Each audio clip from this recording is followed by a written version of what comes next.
Assalamu alaikum rahmatullahi wabarakatuh. Hello guys, welcome to Graphical Studio VD. And this is Mohiuddin, a freelancer of Fiverr. And this is my another video of graphic design. Today I am going to share about a awesome business card design in Illustrator. So don't waste your time in here. We should go to our main task.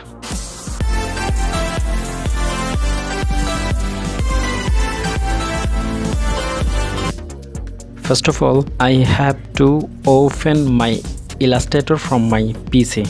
I will take a measurement of business card. Size will be 3.5 inch and height will be 2 inch. Then I will take a rectangular. Size will be 3.5 inch by 2 inch. Or you can drag a rectangular by holding left buttons of mouse and running one corner to opposite corner.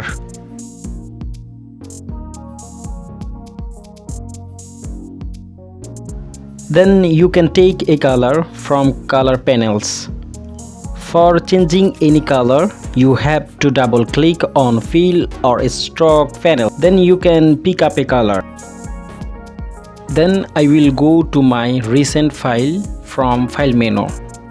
By the way, you can save all icons and logos because you have to use this every business card design. If you want to import any image, you have to go to file menu, then you select flash option. Then you can take any image for your design. After taking image, I have to vector, then expand it. I am going to my main artboard, then take a pen tool and draw a design as my mind. You can utilize your creativity of design. I just use my mind to make a design.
Thanks for watching the video. If you would like to get more videos or more information about graphic design and freelancing, you have to subscribe the channel. Thank you.